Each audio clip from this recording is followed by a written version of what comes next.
अगर आप यही सोचते हैं कि मैं जो भी करता हूँ बेकार चला जाता है, उसका परिणाम मेरे मन के मुताबिक नहीं आता, अगर आपके साथ भी ज़िंदगी में कभी कुछ अच्छा नहीं होता, तो ये छोटी सी कहानी अपने शब्दों के जरिए आपको बहुत कुछ सिखा जाएगी। रोहित ने बड़े उत्साह के साथ परीक्षा की तैयारी शुरू की, लेकिन वो टॉप नहीं कर पाया, जिसकी वजह से वो बहुत उदास और निराश रहने लगा। वह अपने आप को असफल महसूस करने लगा। अब उसका पढ़ाई में पहले की तरह लगाव भी नहीं रहा। उसने पहले की तरह प्रयास करना भी छोड़ दिया। रोहित की इस परेशानी का पता जब उसके अध्यापक को लगा, जो कि उसके मार्गदर्शक थे, तो उन्होंने उसे एक दिन घर बुलाया और पूछा, क्या बात है, आजकल तुम काफ़ी उदास और परेशान रहते हो और पहले की तरह तैयारी करना भी छोड़ दी। रोहित ने उदास स्वर में कहा कि उसने दिन रात मेहनत की, पर जैसा चाहता था वैसा रिजल्ट नहीं है, इसलिए वह हताश और निराश है। अध्यापक कुछ समय के लिए शांत रहे, फिर कुछ सोचकर उन्होंने उससे कहा कि मेरे पीछे आओ। वे उस टमाटर के पौधे के पास ले गए और बोले कि टमाटर के इन खराब और मरे हुए पौधे को देखो। जब मैंने इस पौधे को बोया था तो मैंने मेहनत और पूरे दिल से इसकी देखभाल की थी। मैंने समय समय पर सही मात्रा में पानी दिया, खाद भी डाली और कीटनाशक छिड़काव भी किया, पर भी यह खराब हो गया। तो क्या? रोहित बोला, इतनी सारी मेहनत, इतना पैसा और समय देने के बाद भी अगर जैसा रिजल्ट हम चाहते हैं वो न मिल पाए तो इतना सब कुछ करने का क्या फ़ायदा है? अध्यापक बोले, ऐसा नहीं है।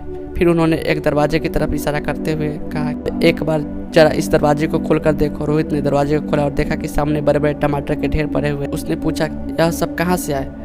अध्यापक बोले, टमाटर के एक पौधे खराब होने का मतलब यह नहीं है कि सभी के सभी पौधे खराब हो गए। इसी तरह तुमने मेहनत तो की पर टॉप नहीं कर पाए, इसका मतलब यह नहीं है कि तुम्हारी दिन रात की मेहनत खराब हो गई और तुम असफल हो गए। तुमने पाया तो बहुत कुछ, लेकिन तुम्हें सिर्फ इसका नकारात्मक हिस्सा ही दिख रहा है, जबकि सकारात्मक पहलू तो छिपा हुआ है, जो कि सही समय आने पर दिखेगा। परीक्षा में लिखते वक्त कई चीज़ें मायने रखती है, जैसे कि लिखने की स्पीड, तबियत, मनोस्थिति और भी बहुत कुछ, जो कि सिर्फ मेहनत का पैमाना नहीं है। जो तुमने सीखा है वह जिंदगी के हर मोड़ पर काम आएगा। मेहनत करने के बावजूद मनचाहा परिणाम न मिलने से यह साबित नहीं होता कि आप असफल हो गए, बल्कि आपने तो सफलता की ओर अपने कदम बढ़ाए।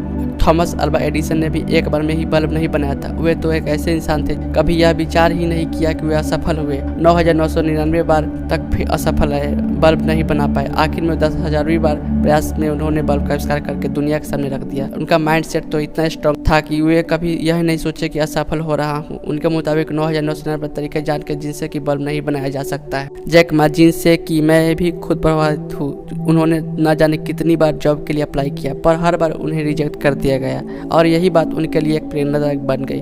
उन्होंने एक ऐसी कंपनी की शुरुआत करके दुनिया के सामने रख दी जिसे हम आज अलीबाबा के नाम से जानते हैं। आज ई कॉमर्स कंपनी कई बुलंदियों को छू रही है और आगे ऐसी ही असीम ऊंचाइयों को छुएगी। ऐसे और भी कई हजारों उदाहरण हैं इस दुनिया में जिनसे हमें काफ़ी प्रेरणा मिलती है। अगर इन्होंने भी अपने आप को एक फेलियर समझा होता तो आज वो इतने अमीर नहीं बन पाते। निराश होने की जगह यह सोचो कि तुमसे कहाँ चूक हुई और उस चूक सुधारने की कोशिश करो। ये बात उन सब पर लागू होती है जो जीवन में कुछ करना चाहते हैं, लाइफ में आगे बढ़ना चाहते हैं। जब रेस लंबी हो तो मायने नहीं रखता कि कौन कितनी तेजी से दौड़ रहा है, मायने तो यह रखता है कि कौन कितनी ज़्यादा देर तक दौड़ सकता है। रोहित ने सफलता का पाठ पढ़ लिया है। वह अच्छी तरह समझ चुका है कि उसे अब आगे क्या करना है। वह एक नई आशा और उमंग के साथ अपनी सफलता के राह में आगे बढ़ता चला गया। हेनरी फोर्ड का कहना भी, विफलता बस फिर से शुरू करने का एक अवसर है, बस इस बार अधिक समझदारी से। अगर आपको भी जीवन में कुछ करना है तो आप ये कीजिए। नंबर 1, जितनी बार आप असफल होते हो उतनी बार आप नई चीज़ें सीखते हैं। जैसे मैं 12वीं की कक्षा में फेल हुआ, जिससे मैंने सीखा कि क्या गलतियाँ हुई और उस गलती को सुधारने पर ध्यान दिया।